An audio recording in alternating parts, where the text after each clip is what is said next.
148페이지 보겠습니다. 개발행위 허가의 절차라고 되어 있죠. 자, 저번 시간에 했던 게 이제 허가 받아야 되는 행위, 허가 안 받고 할 수 있는 행위 해서 허용사항들은 크게 뭐 경미한 사항, 공적인 행위, 생업 관련 행위 이런 것들을 가지고 좀 구분을 하시고 몇 번 정독만 하시면 그렇게 어렵진 않습니다. 그 다음에 일단은 숫자 나오는 건 버리셔도 좋습니다.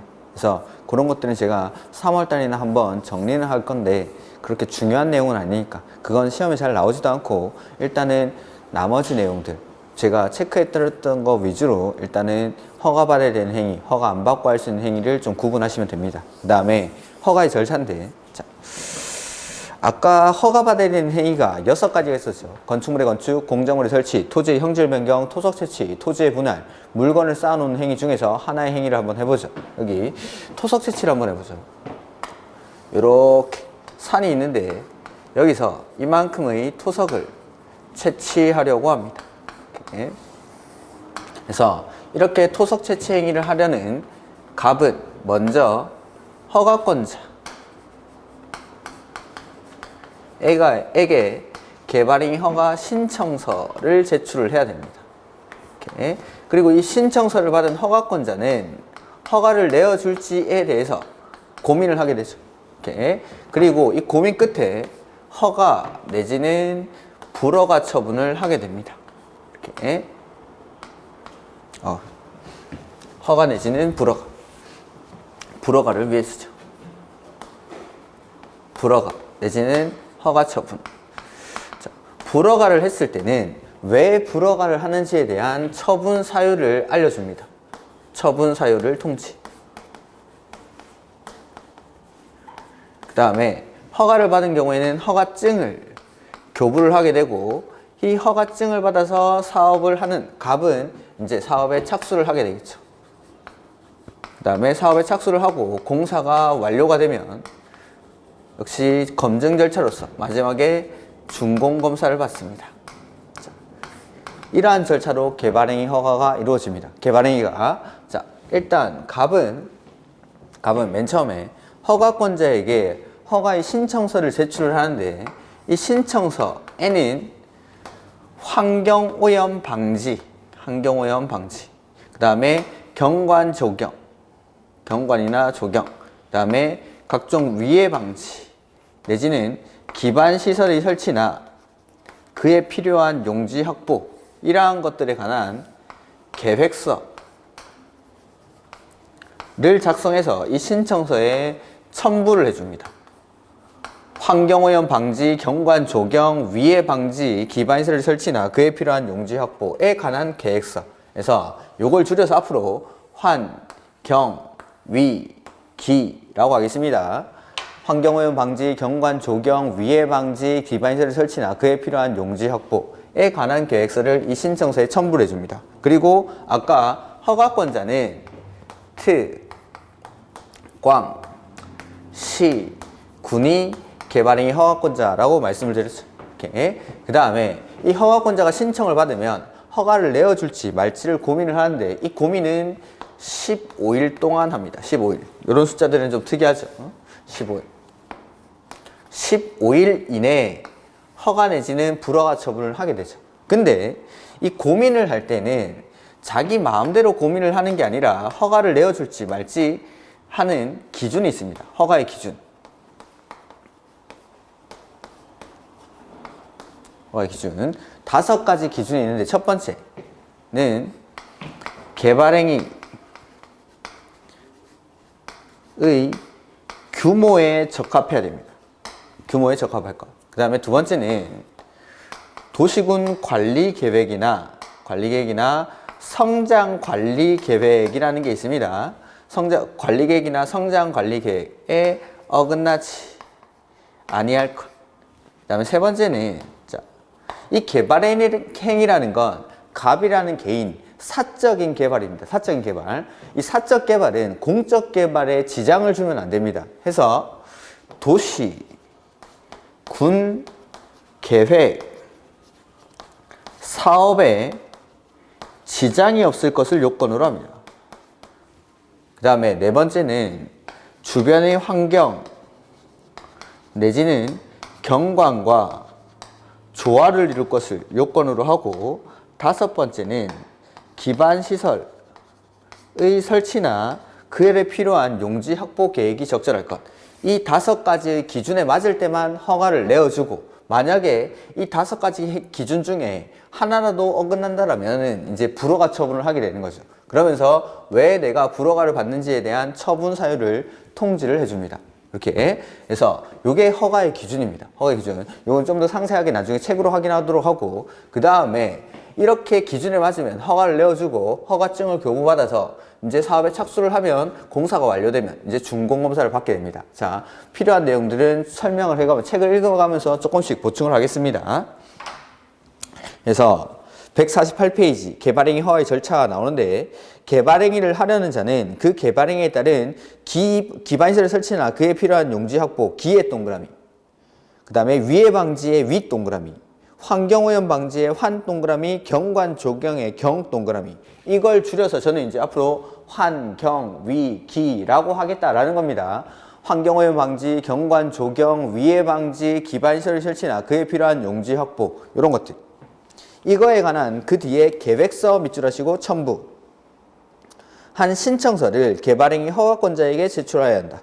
그리고 이 경우 개발 밀도 관리구역 안에서는 기반시설 설치나 그에 필요한 용지 확보 계획서를 제출하지 않는다. 이런 것들이 있는데, 이거는 우리가 아직 개발 밀도 관리구역을 안 배웠기 때문에 일단은 놔두시고, 이렇게 다만 일단 됐습니다. 다만 얘는. 그 다음에 2번 도시개발행위에 대한 도시계획위원회 심의.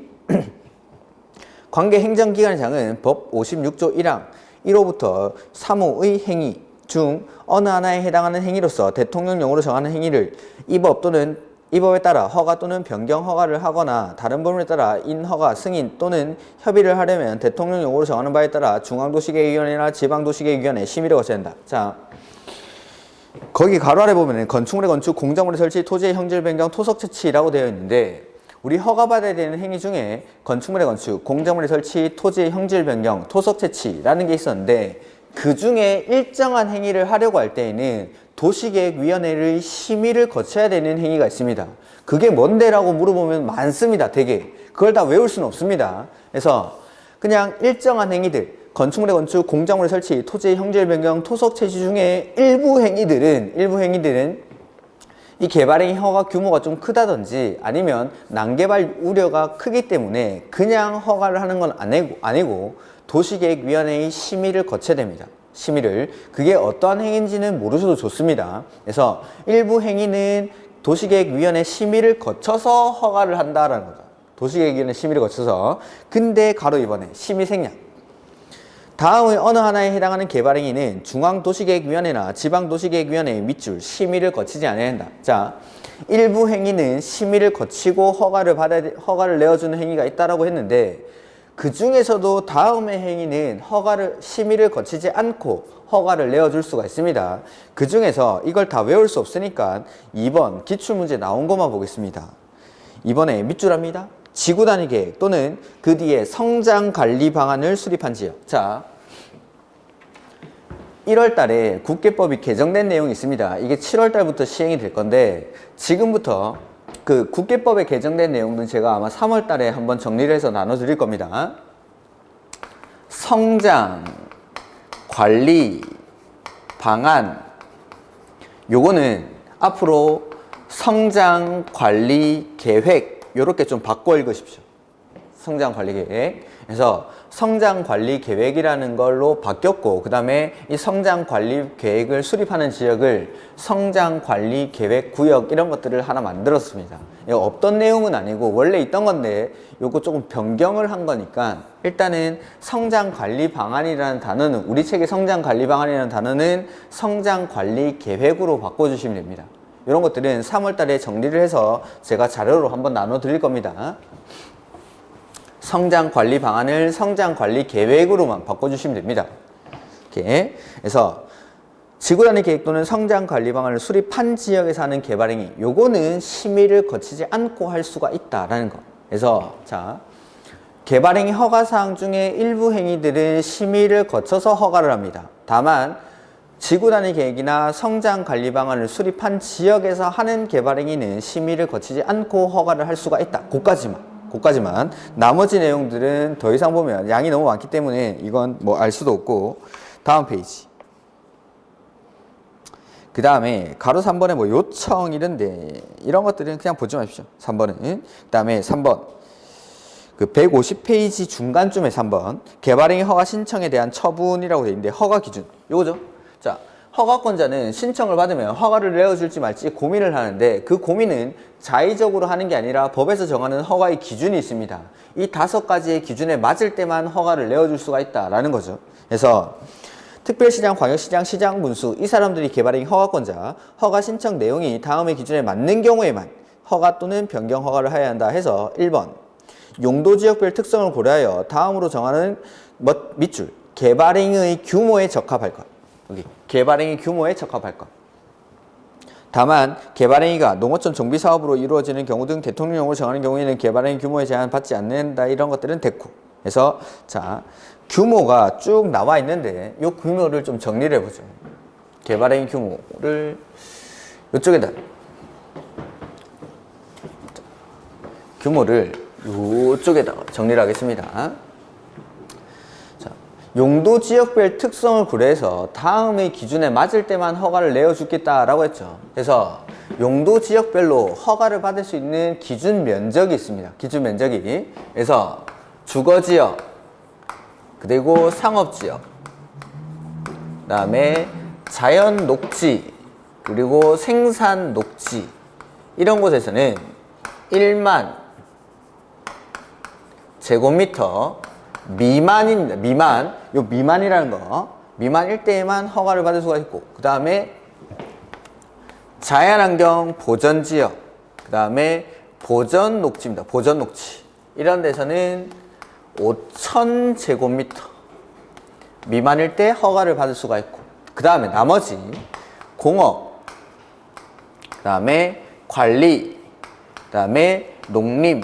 이런 곳에서는 3만 제곱미터 미만일 때 허가를 받을 수가 있다라는 겁니다. 자, 이 규모보다 작을 때만 허가를 내어주겠다라는 거죠. 이거보다 커지면은 공적 개발의 영역으로 넘어가기 때문에 그렇습니다. 그러니까 개인이 하는 개발행위는 이 기준 미만일 때만 허가를 받을 수가 있다라는 거. 그래서 보면 여기 주거지역, 상업지역, 자연녹지, 생산녹지는 1만 주상자 생일. 주상자라는 사람은 이 생일입니다. 주상자라는 생일. 이렇게. 그래서 주상자라는 사람 생일이니까 초대장을 보내는 거죠. 초대장 제목에 자 보시오. 자 보시오. 시자는 빼고 자 보시오. 주상자 생일. 주상자 생일. 주거지역, 상업지역, 자연녹지, 생산녹지는 1만 미만. 지금 다 미만입니다. 이 숫자가 개발법에 가면 한 번 더 나올 겁니다. 주, 상, 자, 생일, 그 다음에 자, 보시오. 이렇게. 자연환경 보전지역, 보전녹지는 5천 미만. 그 다음에 나머지 공업, 관리, 농림은 3만 미만. 이렇게. 이런 숫자들. 그게 그 표를 정리를 하면은 이렇게 됩니다. 주거지역, 도시지역에서 주거지역, 상업지역, 자연녹지, 생산녹지는 1만 미만이죠. 그 다음에 도시지역 중에 맨 밑에 칸 보전녹지랑 맨 그 표의 맨 밑에 칸에 자연환경 보전지역 요 두 개가 5천 미만. 5천 미만. 그 다음에 도시지역의 공업이랑 그 다음에 그 밑에 관리랑 농림이 3만 미만. 그래서 주, 상, 자, 생 1만. 주, 상, 자, 생 1만. 그래서 주거지역, 상업지역, 자연녹지, 생산녹지는 1만 미만. 그 다음에 자연환경 보전지역, 보전녹지는 5천 미만. 5천 미만. 그 다음에 나머지 공업, 관리, 농림은 3만 미만. 이럴 때만 허가를 받을 수가 있다라는 거. 이게 개발행위 규모입니다. 개발행위 규모. 주, 상, 자, 생일, 자, 보시오. 그 다음에 공업, 관리, 농림은 3만 미만. 그 다음에 2번 관리계획 및 성장관리 방안에 어긋나. 이것도 성장관리계획으로 바꿔주시면 되겠죠. 두 번째 기준이 도시군 관리계획이나 성장관리계획에 어긋나지 아니할 것. 그 다음에 세 번째 도시군 계획 사업의 시행에 지장이 없을 것. 그러니까 도시군 계획 사업이 아까 말했지만 도시군 계획 시설 사업, 도시 개발 사업, 정비 사업 이렇게 세 가지 사업이 있습니다. 이 도시군 계획 사업이라는 건 중요한 용어니까 제가 다음 주 정도에 설명을 드릴 겁니다. 도시군 계획 사업에 지장이 없을 것. 오케이. 자, 도시군 계획 사업에 지장이 있는지 없는지를 가장 잘 아는 사람은 누굴까요?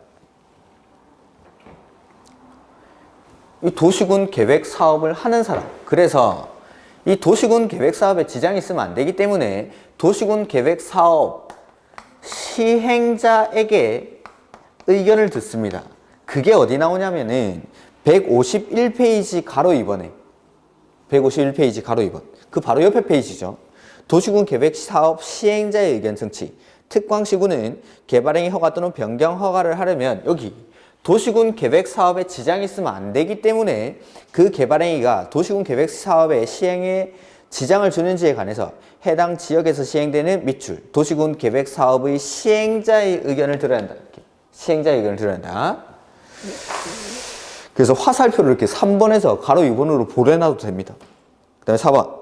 주변 지역의 토지용 실태 또는 토지용 계획, 건축물의 높이, 토지의 경사도, 수목의 상태, 물의 배수, 하천, 호소, 습지의 배수 등 주변 밑줄, 환경이나 경관과 조화를 이룰 것. 요거 환경이나 경관과 조화를 이룰 것. 주변 환경이나 경관과 조화를 이뤄야 되고 다음 페이지 5번에 개발행위에 따른 밑줄, 기반시설 설치나 그에 필요한 용지 확보 계획이 적절할 것. 이렇게 마지막이 기반시설 설치나 그에 필요한 용지 확보 계획이 적절할 것. 이 5가지 기준에 맞을 때만 허가를 받을 수가 있다라는 겁니다. 다시 자, 허가권자가 신청서를 받으면 허가를 내어줄지 말지를 고민을 하는데 그 허가의 기준이 자의적으로 하는 게 아니라 법에서 정하는 기준이 있다라는 거죠. 그 기준이 첫 번째, 개발행위 규모에 적합할 것. 주, 상, 자, 생일, 주거지역, 상업지역, 자연녹지, 생산녹지는 1만 미만. 그 다음에 자, 보시오. 그래서 자연환경 보전지역, 보전녹지는 5천 미만. 그 다음에 공업, 관리, 농림은 3만 미만일 때 허가를 받을 수가 있다. 이렇게. 그 다음에 두 번째는 관리계획이나 성장관리계획에 어긋나지 아니할 것. 그 다음에 도시군 계획사업에 지장이 없을 것. 이기 때문에 도시군 계획사업에 지장이 있으면 안 되기 때문에 사업 시행자한테 의견을 듣습니다. 그 다음에 주변의 환경이나 경관과 조화를 이뤄야 되고 다섯 번째, 기반시설 설치나 그에 필요한 용지 확보 계획이 적절할 것. 이럴 때만 허가를 받을 수가 있다라는 것. 이렇게. 그 다음에 151페이지 거기 개념 플러스 있는데 요거는 3월달에 하겠습니다. 놔두시고 가로 2번은 했고 그 다음에 가로 3번 허가 기준의 구분이라고 나오죠. 허가할 수 있는 경우 그 허가의 기준은 지역 특성, 지역 개발 상황, 기반시설의 현황 등을 고려하여 다음의 구분에 따라 대통령령으로 정한다 해서 자 여기 나오는 이 허가의 기준은 모든 용도지역에서 동일하게 적용하는 게 아니라 이 기준을 용도지역별로 다르게 적용합니다. 그래서 크게는 시가화 용도, 그 다음에 유보 용도, 그 다음에 보전 용도 이렇게 세 가지로 구분을 합니다. 시가화 용도, 유보 용도, 보전 용도. 그래서 시가화 용도는 이미 개발이 다 끝난 곳입니다. 개발이 다 끝난 곳이기 때문에 이 기준을 100% 그대로 적용합니다. 100% 그대로. 그렇게 적용하는 곳이 주거지역, 상업지역, 공업지역 이렇게 세 군데. 그 다음에 유보용도라는 거. 유보라는 말은 아직 지금은 개발을 안 하죠. 지금은 개발을 안 하지만 앞으로는 개발을 할 수도 있고 안 할 수도 있고 개발 가능성이 유보되어 있는 곳. 그래서 이 기준을 강화할 수도 있고 완화할 수도 있습니다. 개발을 할 수도 있고 안 할 수도 있으니까 기준을 강화하기도 하고 완화하기도 하고 그런 곳이 어디냐면 계획관리, 생산관리, 그 다음에 자연녹지지역입니다. 계획관리, 생산관리, 자연녹지 이렇게. 그 다음에 이 보전 용도는 앞으로도 계속 보전할 거죠. 그러니까 이 기준을 엄격하게 적용합니다. 기준을 강화해서 강화해서 이런 곳이 요 위에 있는 6군데 빼고 나머지 지역이 싹 다 보전 용도입니다. 그러니까 나머지 보전 용도는 외우는 게 아니라 시가화랑 유보 용도. 근데 시가화는 개발이 되어 있는 곳이니까 주, 상, 공 뭐 너무 당연하죠. 그래서 요거 유보 용도 세 군데는 기억하셔야 됩니다. 유보 용도 계획관리, 생산관리, 자연녹지 이 세 군데에는 기준을 강화하기도 하고 완화하기도 하고 유보되어 있으니까 앞으로 어떻게 될지 모르니까 기준을 강화하기도 하고 완화하기도 한다. 자, 보죠. 허가 기준을 구분해서 박스 안에 1번 시가와 용도 밑줄 하시고 토지 이용 및 건축물의 용도, 건폐율, 용적률 높이 등에 대한 용도 지역의 제한에 따라 개발행위 허가의 기준을 거기 기준을 뒤에다가 이렇게 해서 그대로 100% 그대로 이 기준 그대로를 적용합니다. 시가와 용도에서는 기준을 적용하는 주거지역, 상업지역, 공업지역 그 다음에 유보용도 밑줄 하시고 도시계획위원회 심의를 통해서 개발행위 허가의 밑줄 기준을 강화하기도 하고 완화하기도 하고 개발이 될 수도 있고 안 될 수도 있으니까 기준을 강화하기도 하고 완화하기도 하고 하는 지역 세 군데가 맨 끝에 계획관리, 생산관리, 자연녹지 밑줄 요거는 자, 요 세 군데는 기억하는 겁니다. 유보용도 세 군데 계획관리, 생산관리, 자연녹지 그 다음에 보존용도 나머지는 보존용도입니다. 근데 이 보존용도는 보존이 목적이니까 기준을 이 5가지의 기준을 강화해서 적용하겠다라는 거죠. 그래서 도시계획위원회 심의를 통해서 개발행위 허가의 밑줄 기준을 강화하여 적용할 수 있는 나머지입니다. 나머지. 그러니까 요거는 외우는 거 아닙니다. 보존용도는 그러니까 시가와 용도가 주상고, 그 다음에 유보용도는 계획관리, 생산관리, 자연녹지, 그 다음에 보존용도는 나머지. 그래서 시가와 용도에서는 기준을 그대로 적용하고 유보용도에서는 기준을 강화하기도 하고 완화하기도 하고 그 다음에 보존용도에서는 기준을 보존이 목적이니까 강화해서 적용한다라는 거. 그리고 용도지역은 유보용도 세 군데 계획관리, 생산관리, 자연녹지 요건 조금 기억하십시오. 계획관리, 생산관리, 자연녹지 이렇게. 그 다음에 152페이지 요 성장관리 방안이 지금 성장관리계획으로 바뀌었다라는 겁니다. 그래서 요 개정된 내용은 똑같은데 뭐 지금 굳이 볼 필요가 없으니까 3월 달에 자료 나눠드리고 그 개정된 내용을 가지고 제가 정리를 하겠습니다.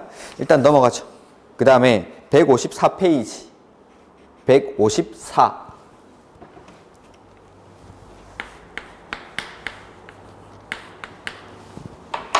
오시면은 허가권자의 처분 나오죠. 특별시장, 광역시장, 시장, 군수 이 사람들이 개발행위 허가권자. 개발행위 허가의 신청에 대해서 특별한 사유가 없으면 15일 동그라미 15일 동안 고민을 한다라고 했어요. 가로 띄워놓고 이내에 밑줄 허가 또는 불허가 처분을 하여야 한다. 그래서 15일 이내에 기준에 맞으면 허가 내주고 기준에 안 맞으면 불허가 처분을 한다라는 거죠.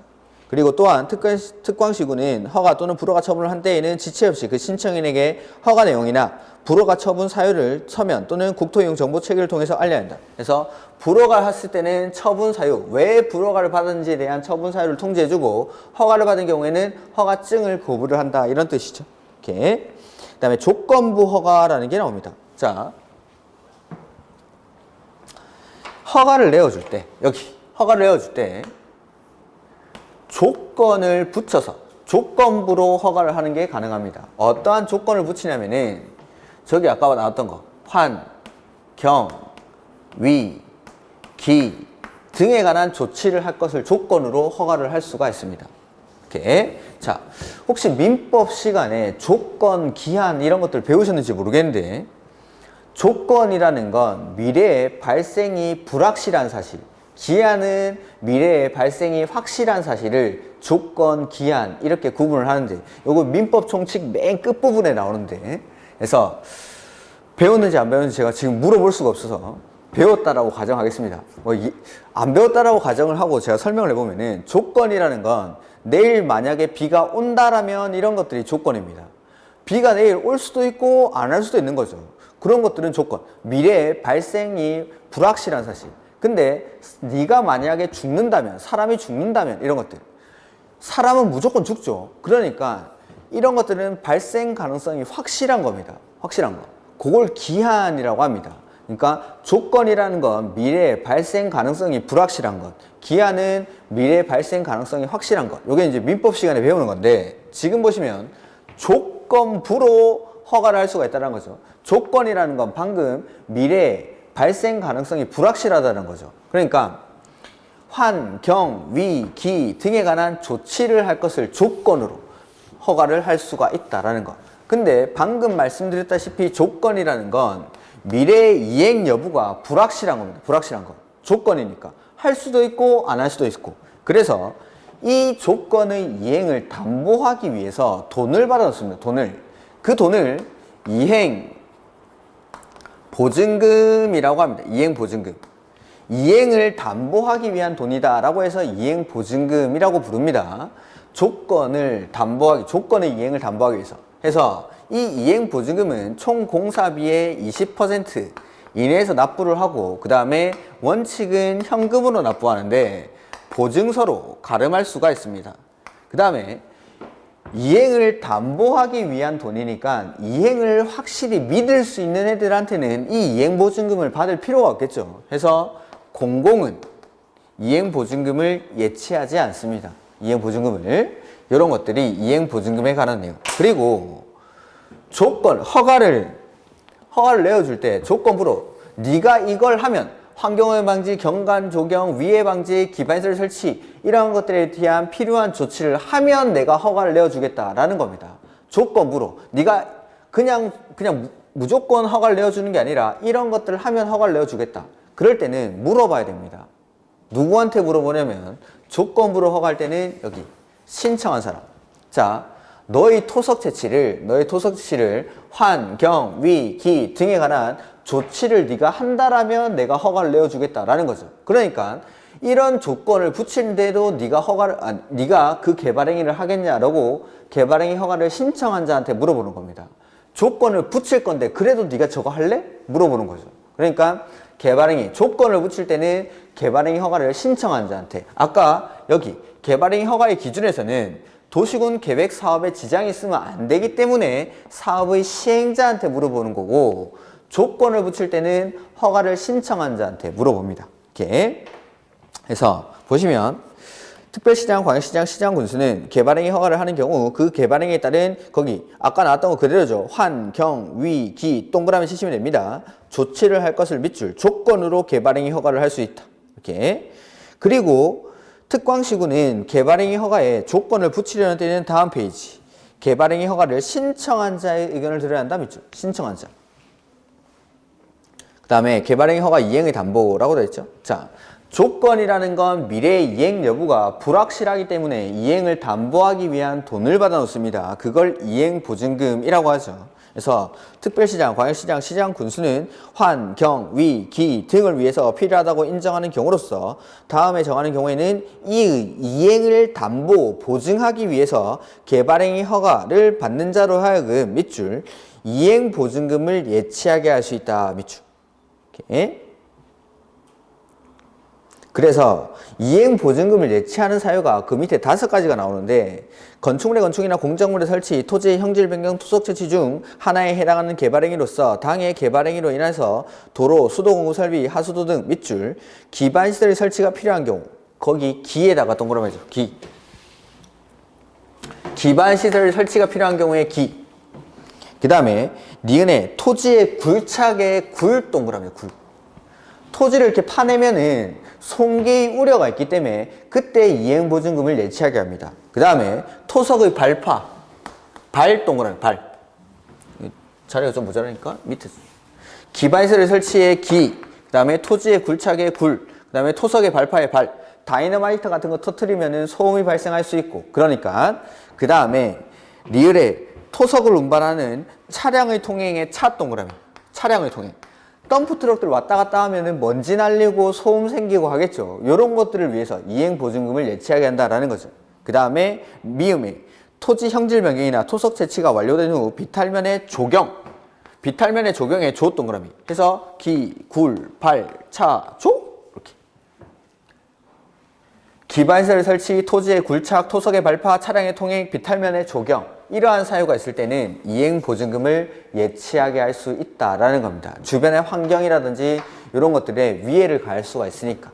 이렇게. 그 다음에 예외. 다만 다음의 어느 하나에 해당하는 경우에는 그러하지 아니하다 해서 기획에 국가지자체, 그 다음에 공공기관, 그 다음에 그 밖에 지자체 조례를 정하는 공공단체, 국가지자체, 공공기관, 공공단체 한마디로 말하면 여기 공공입니다. 공공. 그래서 박스 옆에다가 공공이라고 써주시면 됩니다.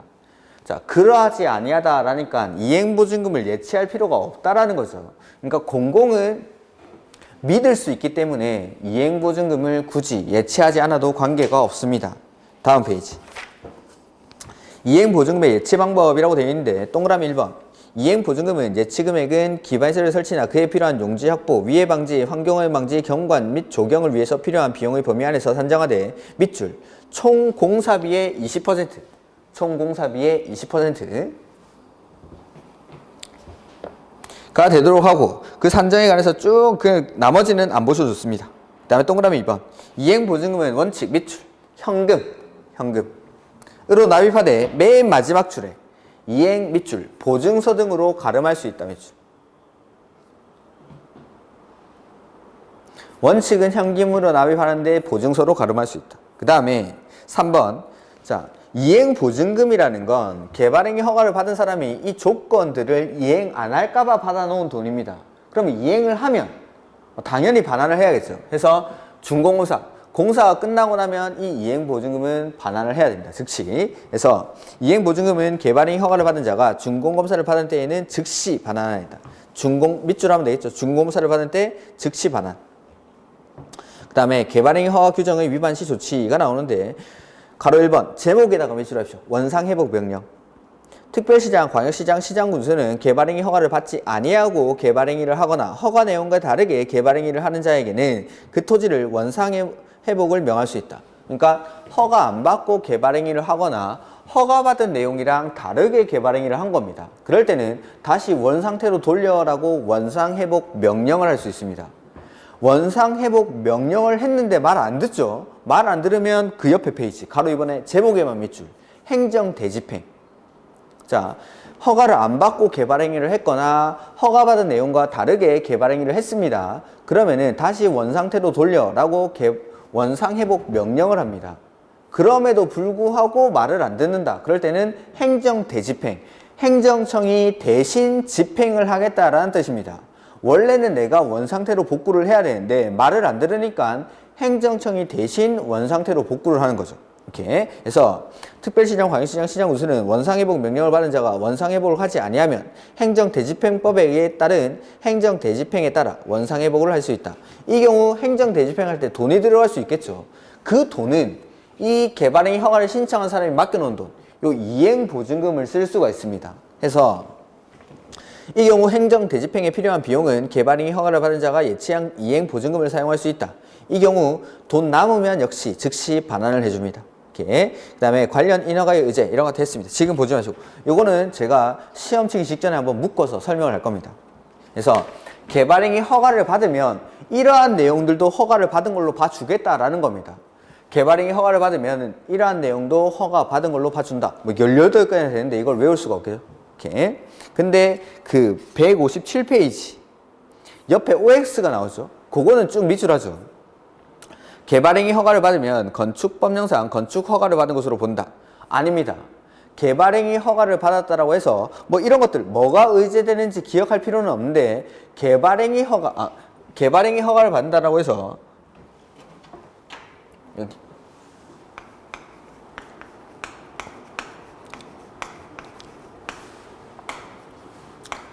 허가를 받으면 건축 허가를 받은 것으로 본다. 그건 아닙니다. 이건 개발행위 허가를 받으면 지금 나오는 18가지 정도가 의제가 되는데 그런 것들을 외우는 게 아니라 개발행위 허가를 받으면 건축 허가를 받은 걸로 보는 건 아닙니다. 근데 그 밑에 화살표에 나오죠? 건축 허가를 받으면 거꾸로 개발행위 허가를 받은 걸로 봐줍니다. 요것만 좀 유의하시면 됩니다. 요거는 계속 말씀을 드릴 겁니다. 그래서 뭐가 의제되는지 이런 것들은 기억하실 필요 없습니다. 이런 것들은 너무 많으니까 시험에도 안 나오고 뭐가 의제되는 것으로 본다 하면은 옳은 지문입니다. 그런 것들은. 그러니까 이건 따로 기억하실 필요가 없는데 옆에 OX에 나와 있는 거 그것만 좀 체크를 해 두시고 나중에 계속 말씀을 드리겠습니다. 그래서 요 협의사항 이런 것들은 따로 보지 마시고 그 다음에 159페이지 개발행위 복합민원 일괄협의회 이런 거 보지 마십시오. 그 다음에 160페이지 준공검사라는 게 나오죠. 준공검사. 자, 이렇게 조건부로 허가를 받았든 허가증을 받고 나면은 사업에 착수해서 공사가 완료되면 마지막에 준공검사를 받는데 자 우리 아까 개발행위 허가를 받아야 되는 행위가 6가지가 있었죠. 6가지. 건축물의 건축, 공작물의 설치, 토지의 형질 변경, 토석 채취, 토지의 분할, 물건을 쌓아놓는 행위. 그 모든 행위가 준공검사를 받는 건 아닙니다. 건축물의 건축, 공작물의 설치, 토지의 형질 변경, 토석 채취. 얘네는 준공사를 받습니다. 근데 토지의 분할이나 물건을 쌓아놓는 행위. 걔네는 준공사를 받지 않습니다. 이렇게. 이거는 외형 변화가 있는지 없는지를 가지고 따집니다. 외형 변화. 외형 변화가 있는 건축물의 건축이나 공작물의 설치, 토지의 형질 변경, 토석 채취 얘네는 준공사를 받습니다. 근데 토지의 분할이나 물건을 쌓아놓는 행위 이런 행위들은 외형 변화가 없다라는 거죠. 자 보면 하나의 토지가 있는데 이걸 토지를 분할하는 거죠. 1번지, 1-1번지. 원래 1번지 토지를 1번지랑 1-1번지 이렇게 분할을 했습니다.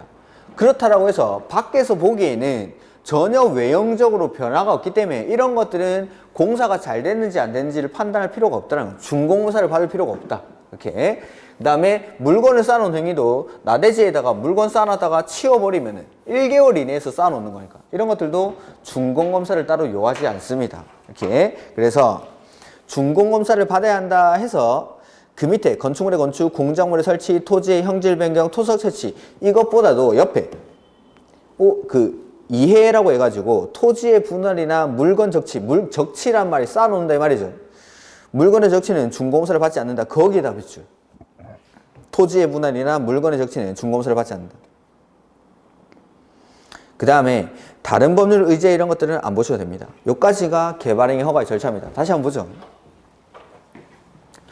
갑이라는 사람이 6가지 개발행위 허가 대상 중에 일정한 행위를 하려고 합니다. 그럴 때는 환, 경, 위, 기 등에 관한 계획서를 첨부한 신청서를 허가권자에게 제출합니다. 그러면 이걸 받은 허가권자는 허가를 내어줄지 말지를 고민을 하는데 며칠 동안 고민하죠?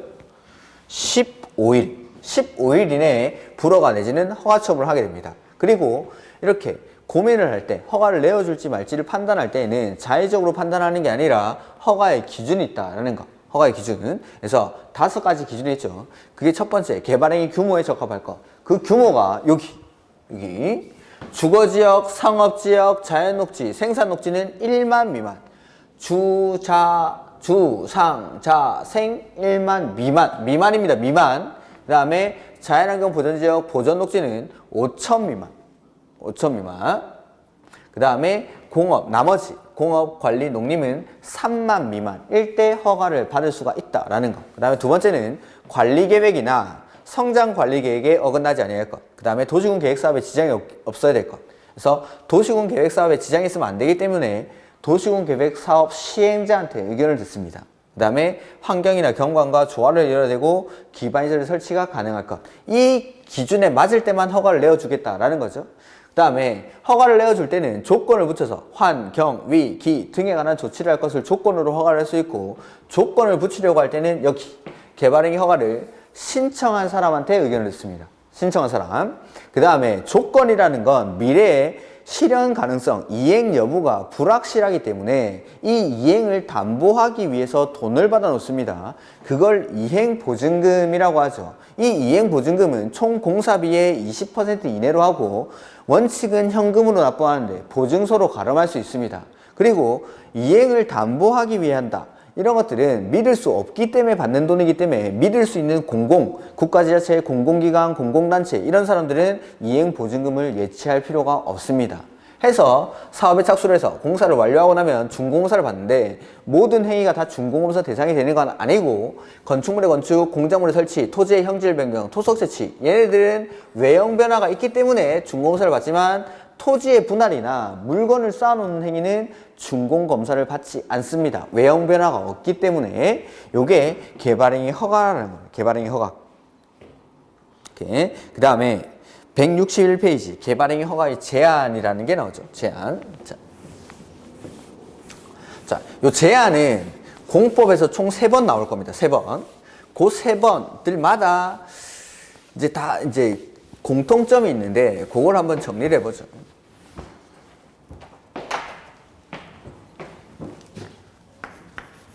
개발 행위 허가의 제한이라는 겁니다. 제한. 이렇게 페이지는 161페이지. 개발행위 허가 제한이라는 건 안 내주겠다라는 게 아닙니다. 허가를 잠깐 제한하겠다. 제한. 일단 지금은 안 되는데 나중에. 그러니까 제한이라는 거죠. 그러니까 개발행위 허가 제한이라는 건 허가 요건을 갖춘 사람입니다. 이 사람은. 그래서 내가 허가 요건을 다 갖춰서 허가를 받을 줄 알고 허가를 신청했더니만 너의 허가를 제한하겠다는 제한. 거부하는 게 아닙니다. 거부하는 게 아니라 지금 말고 나중에. 지금 말고 나중에. 이게 제한입니다. 그러니까 자, 허가 요건을 모두 갖춰서 요 앞에 생략된 말이 뭐냐면 허가를 받을 수 있음에도 불구하고 허가를 제한하겠다라는 겁니다. 자, 나는 분명히 허가의 요건을 갖춰서 허가를 신청을 했는데 그럼에도 불구하고 허가권자가 잠깐만, 지금 말고 나중에 제한하겠다라는 겁니다. 허가를 해서 자, 내가 신청의 요건을 다 갖춰서 허가를 신청했는데 허가권자가 갑자기 제한을 하는 거죠. 그러면 여러분 같으면 예 알겠습니다 하고 집에 갑니까? 그러면 왜? 하고 물어봅니까? 왜 제한하는지? 물어봐야죠. 허가를 받을 수 있음에도 불구하고 제한을 한다니까 첫 번째 왜 제한하는지가 나와요. 왜? 물어봐야죠. 왜? 그래서 어떨 때 제한할 수 있는지 사유가 나옵니다. 사유. 왜라는 게 이제 제한할 수 있는 사유. 그 다음에 두 번째는 제한이라는 건 제한 거부한다는 게 아니라고 했습니다. 허가 안 돼 라는 게 아니라 잠깐만 좀 기다려라고 했죠. 그러면 언제까지 기다리냐라는 거죠. 언제까지. 그래서 허가를 받을 수 있을 줄 알고 신청을 했더니만 제한한답니다. 그래서 물어봅니다. 왜 제한하는데? 라고 하니까 이러한 사유 때문에 너의 허가를 제한하겠다랍니다. 그러면은 두 번째 언제까지? 항상 제한이 나오면 왜 제한하는지 사유가 첫 번째로 나오고 두 번째는 언제까지 제한하는지 기간이 나옵니다. 그래서 공법에서 제한이 총 3번 나올 겁니다. 국계법에서 한 번 나오고 정비법에서 한 번 나오고 건축법에서 한 번 나올 건데 제한이라는 제한이라는 글자를 볼 때마다 왜 사유가 나와야 됩니다. 사유가 언제 왜 제한하는지. 그 다음에 두 번째는 제한하는 기간이 나옵니다. 거부하는 게 아니니까 언제까지 제한이 되는지 그 기간이 나옵니다. 이 두 가지는 항상 공통적으로 나옵니다. 그래서 제한하는 사유가 첫 번째 녹지지역이나 계획관리지역에서 수목이 집단적으로 자라고 있거나 조수류 등이 집단적으로 서식하는 지역 내지는 우량농지로서 보존할 필요가 있으니까 제한하겠다라는 겁니다. 그래서 책을 보면서 한번 보죠. 161페이지 국장, 시도지사, 시장군수 에블바디죠. 에블바디 다 제한할 수 있습니다. 국장, 시도지사, 시장군수 다음의 어느 하나에 해당하는 지역으로서 도시군 관리계획상 특히 필요하다고 인정하는 지역에 대해서는 중앙도시계획위원회나 지방도시계획위원회 밑줄 심의를 거쳐 제한할 때는 심의를 거쳐서 제한합니다. 한 차례만 3년 이내 밑줄 기간 동안 허가를 밑줄 제한할 수 있다. 다만 다음의 3에서 5 밑줄 3에서 5에 해당하는 지역에 대해서는 중앙도시계획위원회나 지방도시계획위원회 밑줄 심의를 거치지 아니하고 한 차례 2년 기간 동안 마지막에 연장할 수 있다. 밑줄. 자, 제한할 때는 심의를 거쳐야 됩니다. 근데 연장할 때는 심의를 거치지 않고 연장을 합니다. 제한할 때는 심의를 거치고 연장할 때는 심의를 거치지 않고 해서 밑에 사유가 나오죠. 1번에 밑줄 녹지지역이나 계획관리지역 이건 틀리게 낼 게 이거밖에 없습니다. 녹지지역이나 계획관리지역 에서 수목이 집단적으로 자라고 있거나 조수류 등이 집단적으로 서식하는 지역 내지는 우량농지로서 보존할 필요가 있는 지역 요런데 그 다음에 두 번째는 개발행위로 인해서 주변의 환경, 경관, 미관, 문화재 등이 크게 오염되거나 손상될 우려가 있는 지역 요거는 뭐 그냥 따로 기억할 게 없죠. 개발행위로 인해서 주변의 자연환경, 경관, 미관, 문화재 등이 크게 오염되거나 손상될 우려가 있는 지역 세 번째 도시군 기본계획이나 관리계획을 밑줄 계획을 수립하고 있는 지역.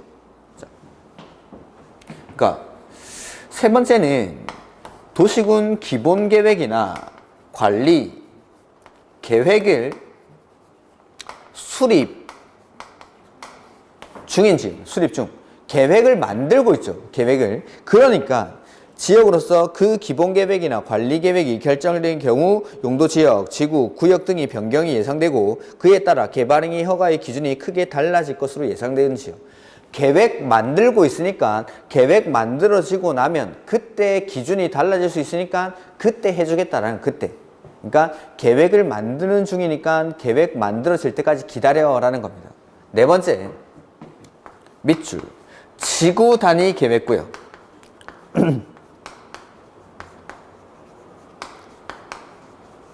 다섯 번째는 기반, 시설, 부담, 구역.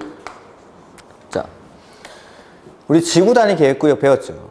지구 단위 계획구역으로 지정되고 나면은 그 뒤에 이 지구 단위 계획구역에서의 규제, 행위 제한을 위해서 지구 단위 계획이라는 걸 만들어야 됩니다. 지구 단위 계획구역에서는 지구 단위 계획을 수립을 해야 되죠. 여기도 마찬가지. 기반시설 부담구역은 아직 안 배웠는데 기반시설 부담구역이 지정되고 나면 기반시설 설치 계획을 수립해야 됩니다. 그러니까 둘 다 4번이랑 5번은 계획을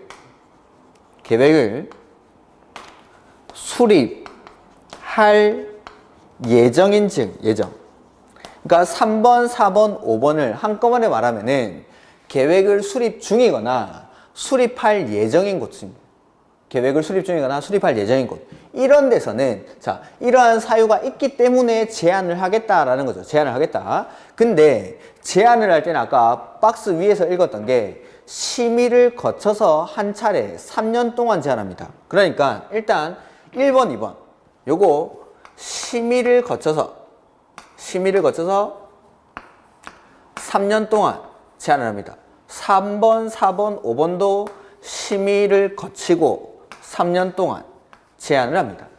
이렇게. 근데 박스 위에 하나, 둘, 셋, 네 번째 줄 다만 있죠. 다만 그 박스 위에 다음의 3에서 5 3에서 5 요겁니다. 3에서 5 계획을 수립 중이거나 수립할 예정인 곳 계획을 만들고 있거나 수립할 예정인 곳에서는 심의를 거치지 않고 연장할 때는 심의를 거치지 않고 한 차례 2년 이내의 기간 동안 연장할 수 있다. 자, 여기는 그러니까 반대로 말하면 여기는 연장이 안 됩니다. 1번이랑 2번은 연장이 안 되는데 녹지지역이나 계획관리지역에서 이런 것들 그 다음에 개발행위로 인해서 주변의 환경, 경관, 미관, 문화적인 크게 오염되거나 손상될 우려가 있는 지역에서는 심의를 거쳐서 한 차례에 3년 동안만 제한할 수 있습니다. 근데 계획을 수립 중이거나 수립할 예정인 곳에서는 한 차례 심의를 거쳐서 제한할 수 있고 3년 동안 연장이 가능합니다. 2년. 근데 연장할 때는 심의를 거치고 안 거치고 연장할 때는 심의를 거치지 않고 한 차례 2년 동안 연장할 수 있습니다. 그게 이제 사유랑 그 다음에 기간 언제까지 제한하는지 이게 핵심입니다. 이게 핵심. 제한이라는 게 나올 때는 그래서 왜 제한하는지 제한하는 사유들 그 다음에 제한하는 기간 이런 것들 다음 페이지 보죠. 시장 군수의 의견 성취라고 되어 있는데 아까 이 개발행위 허가를 제한할 수 있는 사람은 국장 제한하고 시 도지사도 제한하고 시장 군수 에블바디가 다 제한할 수 있습니다. 다. 근데 여기 국장이나 시도지사가 제한하려고 합니다. 국장이나 시도지사.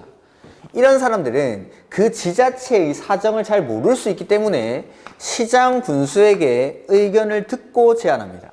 국장이나 시도지사가 이 사람들 중앙이나 광역지자체장이 제한할 때는 시장 군수한테 의견 듣고 해서 보시면은 개발행위 허가를 제한하고자 하는 자가 밑줄 국장 또는 시도지사 국장 또는 시도지사인 경우에는 심의 전에 아까 심의를 거쳐서 제한한다고 했죠? 근데 심의 전에 시장 군수한테 의견을 들어야 한다 밑줄. 그 다음에 3번은 뭐 따로 보실 필요는 없습니다. 4번 개발행위 허가 제한의 해제라는 게 나오죠. 자, 제한이라는 건 허가를 받을 수 있음에도 불구하고 이러한 사유가 있기 때문에 제한한 거죠. 그러니까 만약에 이 사유가 없어졌다라면 제한 기간이 끝날 때까지 기다렸다가 해제를 해야 될까요? 제한 기간이 끝나기 전이라도 지체 없이 해제해야 될까요? 그렇겠죠.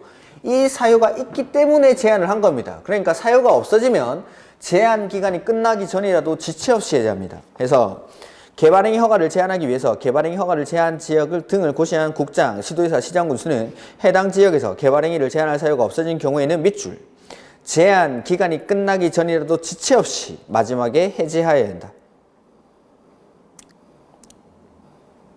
다른 법률 적용 이런 것들은 안 보셔도 됩니다. 이게 개발행위 허가 제한. 그래서 제한 나올 때마다 항상 왜 제한하는지 언제까지 하는지 해서 제한할 때는 심의를 거쳐서 하는데 연장할 때는 심의를 거치지 않고 연장할 수 있다라는 거. 그 다음에 163페이지 그 도시군 계획시설 부지에서의 개발행위 이건 지금 볼 게 아닙니다. 넘어가시면 됩니다. 그 다음에 164페이지에 개발행위에 따른 공공시설의 기속 요거는 3월 달에 할 겁니다. 일단은 놔두시고 그 다음에 지금 볼 건 뭐냐면은 167페이지 개발행위에 따른 기반시설의 설치라는 게 나오죠. 이건 조금 쉬었다가 보도록 하죠. 좀 쉬었다가